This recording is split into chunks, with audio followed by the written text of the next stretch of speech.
Periodic labour force survey PLFS के द्वारा जारी किया गया 2017-18 का बेरोजगारी डाटा से पता चलता है कि पश्चिम बंगाल में शहरी के साथ साथ ग्रामीण इलाकों में भी 2011-12 से 2017-18 के बीच बेरोजगारी।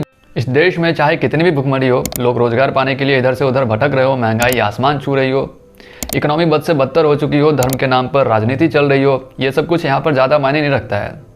लेकिन एक चीज़ जो इस देश में हमेशा मायने रखता है वो है चुनाव। जनता का हालत चाहे कुछ भी हो, लोगों का घर चले ना चले, लेकिन आजकल के क्रिमिनल लोगों का घर, माफ़ी चाहूँगा, मेरा मतलब है आजकल के नेता लोगों का घर चलते रहना चाहिए। हमारे देश में किसी तरह से खींच तीर कर स्टूडेंट्स का एग्ज़ाम होने के बाद 5-5 साल तक रिजल्ट के लिए इंतज़ार करना पड़ता है, लेकिन चुनाव का रिजल्ट बिल्कुल सही समय पर आता है। खैर, मुख्यमंत्री पद के लिए इस वक्त पश्चिम बंगाल में चुनाव हो रहा है। इसी से संबंधित हम लोग इस वक्त पश्चिम बंगाल की मौजूदा मुख्यमंत्री ममता बनर्जी के 10 साल के कार्यकाल के बारे में हम लोग बात करेंगे और समझने की कोशिश करेंगे कि ममता बनर्जी के पिछले 10 साल के कार्यकाल में पश्चिम बंगाल के अंदर क्या बेहतर हुआ है। क्योंकि एक राज्य को बेहतर दिशा देने के लिए, एक राज्य की उन्नति के लिए 10 साल का कार्यकाल काफ़ी होता है। तो सबसे पहले हम लोग ममता बनर्जी के बारे में बात कर लेते हैं, साथ ही साथ इनके 10 साल के कार्यकाल के बारे में भी बात करते चलेंगे। 2011 में पश्चिम बंगाल की पहली महिला मुख्यमंत्री बनने से पहले भी ममता बनर्जी कई अलग अलग मंत्री पदभार संभाल चुकी हैं। जैसे 1991 में union minister of state for youth affairs and sports का पद मिला, 1999 और 2009 में रेलवे मंत्री बनी और 2004 में कोयला और खान मंत्री बनी। ममता बनर्जी 2 बार रेलवे मंत्री बनने वाली पहली भारतीय महिला हैं और कोयला मंत्री बनने वाले भी वो पहली महिला हैं। स्पेशल इकोनॉमिक जोन्स के निजीकरण के लिए बंगाल में कम्युनिस्ट पार्टी के द्वारा जमीन जब्त करने वाली कुछ पॉलिसी लाई गई। इस पॉलिसी की वजह से कृषि विज्ञान से जुड़े लोग और किसानों को काफ़ी नुकसान होता और इन्हीं पॉलिसीज़ का विरोध करते हुए ममता बनर्जी पश्चिम बंगाल के सत्ता में आई। 2011 में 34 साल पुरानी भारतीय कम्युनिस्ट पार्टी के नेतृत्व वाली वाम मोर्चा सरकार को हराते हुए ऑल इंडिया तृणमूल कांग्रेस के गठबंधन के लिए ममता बनर्जी शानदार जीत हासिल की और पश्चिम बंगाल की मुख्यमंत्री बनी। जिस पार्टी के सरकार को हराकर ममता बनर्जी मुख्यमंत्री बनी, वो सरकार दुनिया भर में सबसे लंबे समय तक लोकतांत्रिक रूप से चुने गए सेवा में रहने वाली सरकार थी और हारने से पहले लगातार पश्चिम बंगाल में पिछले 7 बार से वो अपनी सरकार बनाते आ रही थी। ममता बनर्जी 15 वर्ष की उम्र में ही कांग्रेस पार्टी के जरिए वो राजनीति में आई और 1984 के आम चुनाव में ममता बनर्जी भारत में सबसे कम उम्र में सांसद बनने वालों में से एक बनी। अप्रैल 1996 में ममता बनर्जी कांग्रेस पर आरोप लगाती हैं कि कांग्रेस पश्चिम बंगाल में कम्युनिस्ट पार्टी के लिए कठपुतली की तरह काम कर रही है और उस समय पश्चिम बंगाल प्रदेश कांग्रेस कमेटी के अध्यक्ष सोमेंद्र नाथ मित्र और ममता बनर्जी के बीच राजनीतिक मतभेद होने की वजह से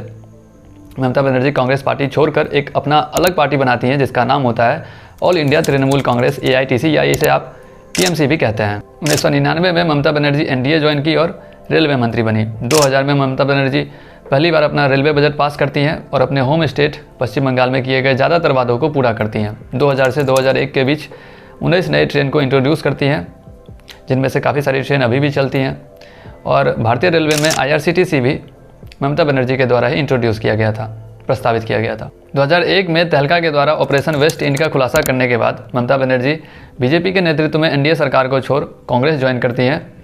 NDA सरकार के सीनियर मिनिस्टर्स के खिलाफ धरना प्रदर्शन करने के लिए जिन पर भ्रष्टाचार का आरोप लगा था। इस खुलासा में कई नेताओं पर आरोप लगा था, जिनमें से उस समय के भारतीय जनता पार्टी के राष्ट्रीय अध्यक्ष भी शामिल थे। इस ऑपरेशन वेस्ट इंड को पूरा करने में 7.5 महीने से भी ज़्यादा का समय लगा था। अगर आप इंटरेस्टेड हो तो इसके बारे में पढ़ सकते हैं, मैं लिंक नीचे डिस्क्रिप्शन में दे दूंगा। सितंबर 2003 में वो फिर से NDA सरकार से मिल गई, जिसके बाद वो कोयला और खान मंत्री बनी और इसके बाद से ही उनकी पार्टी सभी इलेक्शंस हारती गई। 2011 में चुनाव जीतने के पीछे नंदीग्राम आंदोलन और सिंगूर आंदोलन को एक बहुत बड़ा वजह माना जाता है। स्पेशल इकोनॉमिक जोन्स के लिए ज़मीन जब्त करने वाली पॉलिसी के खिलाफ आंदोलन में ममता बनर्जी भी शामिल थी और इसी आंदोलन में 14 ग्रामवासियों को गोली मार दी गई थी और काफ़ी लोग घायल भी हुए थे। 2009 के आम चुनाव से पहले ममता बनर्जी UPA के साथ गठबंधन की, जिसके बाद से वो फिर रेलवे मंत्री बनी। 2011 में पश्चिम बंगाल विधानसभा चुनाव जीतने के बाद ममता बनर्जी मुख्यमंत्री बनी और इसके साथ ही दुनिया में सबसे लंबे समय तक लोकतांत्रिक रूप से चुने गए सेवा में रहने वाली 34 साल पुराने कम्युनिस्ट पार्टी का राज खत्म हो गया। पूरा गवर्नमेंटल सिस्टम प्रैक्टिकली किस तरह से काम करता है, नेता कैसे चुनाव जीतते हैं, जीतने के बाद क्या काम करते हैं, किस तरह से काम करते हैं, ये आप सभी को अच्छे से पता है। और ऐसा भी नहीं है कि कोई एक नेता ऐसा करता है या किसी एक राज्य में ऐसा होता है, करते सभी हैं, सबका इंटेंशन भी एक ही होता है, लेकिन इंटेंसिटी अलग अलग होता है। कोई कम करता है, कोई ज़्यादा करता है, चाहे वो विकास हो या धांधली। हाँ, वो अलग बात है कि ज़रूरत से ज़्यादा धांधली भले ही हो जाए, लेकिन ज़रूरत से ज़्यादा कभी भी विकास नहीं होता है। खैर, पश्चिम बंगाल में ममता बनर्जी के मुख्यमंत्री बनने के बाद वहाँ पर जो कुछ भी जितने भी धांधली हुए हैं उसके बारे में बात करने से पहले हम लोग वहाँ पर हुए विकास के बारे में पहले बात कर लेते हैं। मुख्यमंत्री बनने के बाद ममता बनर्जी का सबसे पहला निर्णय था लैंड एक्विजिशन पॉलिसीज़ के तहत जिन लोगों का भी ज़बरदस्ती ज़मीन जब्त किया गया था उन सभी लोगों के 400 एकड़ का ज़मीन सिंगूर के किसानों को वापस लौटाना। सत्ता में आने के बाद टीएमसी सरकार के द्वारा कई सारी योजनाएं शुरू किए गए। इसी में से एक योजना है निर्मल बांग्ला। इस योजना के तहत सरकार के इस मिशन का उद्देश्य था और है कि सभी घरों में शौचालय का निर्माण किया जाए, विशेषकर ग्रामीण क्षेत्रों के खुले घरों में खुले में शौच मुक्त करने के लिए, ताकि पूरे बंगाल को खुले में शौच से पूरी तरह से मुक्त किया जा सके। इतना ही नहीं, यह योजना शैक्षणिक संस्थानों में पर्याप्त रूप में शौचालय, सड़कों पर नियमित अंतराल पर शौचालय और सार्वजनिक स्थानों पर भी शौचालय सुनिश्चित करता है। पश्चिम बंगाल का जिला नादिया को भारत भर में पहला ऐसा जिला होने का दर्जा मिला जो पूरी तरह से खुले में शौच मुक्त जिला बना, और जिसके वजह से 2015 में यूनाइटेड नेशन की तरफ से इसे अवार्ड भी दिया गया। और केंद्र सरकार का स्वच्छ भारत अभियान मॉडल भी निर्मल बांग्ला मॉडल से ही प्रभावित है। नादिया के बाद कई सारे जिले को ओपन डेफिकेशन फ्री डिस्ट्रिक्ट का दर्जा मिला और सरकार का दावा था कि नवंबर 2020 तक पूरे पश्चिम बंगाल को ODF राज्य का दर्जा मिल जाएगा। पश्चिम बंगाल में जो लोग EWS वर्ग में आते हैं उन्हें घर देने के लिए 2011 में गीतांजलि हाउसिंग स्कीम को लाया गया, जिसमें 70 से 75 हज़ार तक की राशि दी जाती है घर बनाने के लिए। इस योजना का 2 उद्देश्य है। पहला कि जो EWS वर्ग में आते हैं उन्हें छत मिले मुफ्त में, और घर बनाने वाले मजदूरों को दूसरा उद्देश्य यह है कि घर बनाने वाले मजदूरों को रोजगार मिले। टीएमसी के ऐतिहासिक कार्यक्रम में से एक, जिसे 2013 में शुरू किया गया था, कन्याश्री प्रकल्प।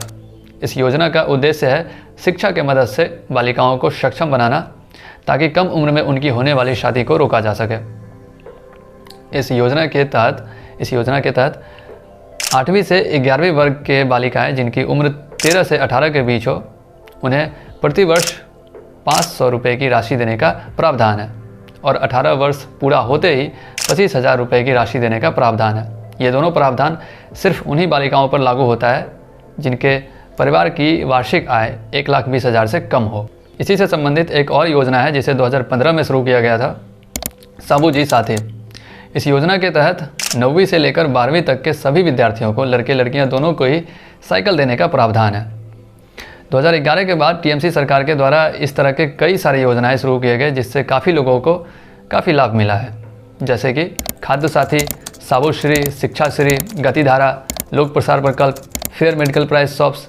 इस योजना से दवा के एक्चुअल दाम से 48 से 78% तक का छूट मिल सकता है। इसके अलावा शिशु साथी, प्रतिष्ठी, स्वास्थ्य साथी, आनंदधारी, युवाश्री, स्वावलंबन, इसके अलावा कई सारी योजनाएं हैं जिसके बारे में अगर आप इंटरेस्टेड हो तो पढ़ सकते हैं। मैं लिंक नीचे डिस्क्रिप्शन में दे दूंगा। 2017 के NCRB डाटा से ये सामने आया कि भारत के 19 बड़े शहरों में से सबसे सेफ शहर कोलकाता है, जहां पिछले 4 सालों से लगातार क्राइम रेट घटता आ रहा था, और 2014 से 31% क्राइम रेट नीचे आ चुका था, और महिलाओं के प्रति भी क्राइम रेट घट रहा था।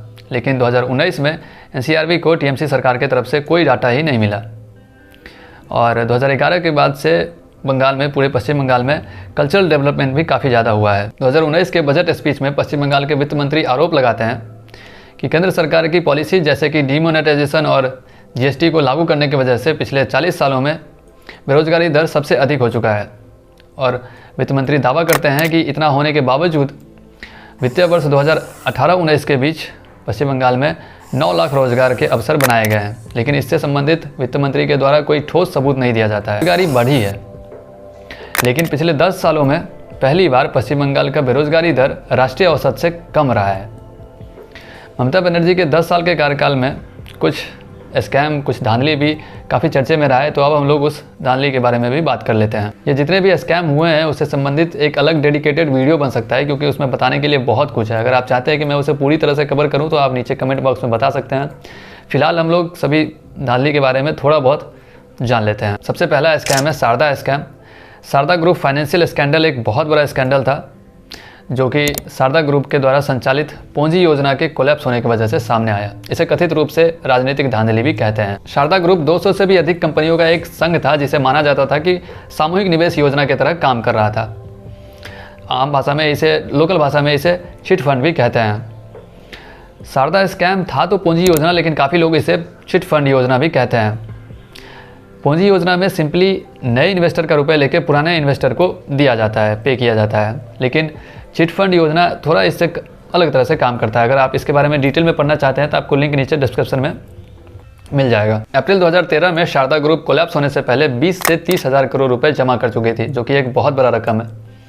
इस धांधली के बाद पश्चिम बंगाल सरकार के द्वारा एक स्पेशल इन्वेस्टिगेशन टीम SIT का गठन किया गया। आयकर विभाग और ED के माध्यम से केंद्र सरकार के द्वारा शारदा घोटाला और इसी तरह के पूंजी योजनाओं के जांच के लिए एक मल्टी एजेंसी जांच शुरू करवाया गया। मई 2014 में सुप्रीम कोर्ट ऑफ इंडिया के द्वारा शारदा स्कैम और पूंजी योजनाओं से जुड़े सभी जांच को CBI के हाथों सौंप दिया गया। इससे पहले ED, CBI, SFIO के द्वारा जो भी जांच किया गया था उसको ममता बनर्जी की तरफ से कड़ा विरोध किया गया था। इस जांच में कई बड़ी हस्तियों को गिरफ्तार किया गया, जिसमें से 2 सांसद और TMC के नेता मदन मित्रा भी शामिल थे। 24 अप्रैल 2013 को ममता बनर्जी के द्वारा शारदा ग्रुप के छोटे इन्वेस्टर्स को 500 करोड़ का सहायता शुल्क देने का ऐलान किया गया ताकि उन्हें दिवालिया होने से बचाया जा सके। इस पर RBI गवर्नर के द्वारा औचित्य पर सवाल उठाया गया था। इस धांधली के बाद सभी पार्टियां एक दूसरे पर आरोप लगा रही थी। चिट फंड से जुड़े होने की वजह से CPM TMC पर आरोप लगा रही थी। पूंजी फंड को बढ़ने देने की वजह से TMC CPM पर आरोप लगा रही थी। BJP TMC पर आरोप लगा रही थी और TMC BJP को गालियां दे रही थी। ये सब पार्टियों के बीच चल रहा था और लोग सड़क पर धरना प्रदर्शन कर रहे थे। अगला स्कैम है रोज वैली चिट फंड स्कैम। ये स्कैम भी बिल्कुल शारदा स्कैम के जैसा ही था। इसमें 40 से 60 हज़ार करोड़ की धांधली का आंकड़ा लगाया गया था। ED का कहना था कि ये धांधली सही से चल सके, इसलिए कुछ नेता लोगों को भी रिश्वत दिया गया था। इसमें TMC के MP तापस पॉल का नाम भी सामने आया था, क्योंकि वो कंपनी में डायरेक्टर थे। अगला स्कैम है नारदा स्टिंग ऑपरेशन। ये एक स्टिंग ऑपरेशन है जिसे मैथ्यू सैमुअल के द्वारा चलाया गया था। इसका मुख्य उद्देश्य था TMC के बड़े नेताओं को टारगेट करना। इस ऑपरेशन को 2014 में तहलका न्यूज़ मैगजीन के लिए चलाया गया था, जिसमें कई बड़े नेताओं और उच्च पद के पुलिस ऑफिसर्स के द्वारा एक कंपनी को अनौपचारिक रूप से फायदा पहुंचाने के लिए रिश्वत लेते हुए दिखाया गया है। इस धांधली के संबंध में CBI के द्वारा TMC के 12 नेताओं पर आरोप लगाया गया और इन सभी नेताओं के इस्तीफा के लिए CPM और BJP की तरफ से भारी धरना प्रदर्शन किया गया। इस धांधली के अलावा भी बताने के लिए काफ़ी कुछ है। और पश्चिम बंगाल में दीदी के 10 साल के कार्यकाल के बारे में आप क्या सोचते हैं, उसके बारे में कमेंट बॉक्स में ज़रूर बताइएगा। और अगर आपको इस वीडियो से जानकारी मिली हो तो इसे ज़्यादा से ज़्यादा लोगों तक फैलाइए। और अगर आप चाहें तो मुझे Instagram पर भी फॉलो कर सकते हैं, वहाँ भी आपको काफ़ी कुछ देखने को मिल सकता है। आज के लिए इतना ही। Towards the change.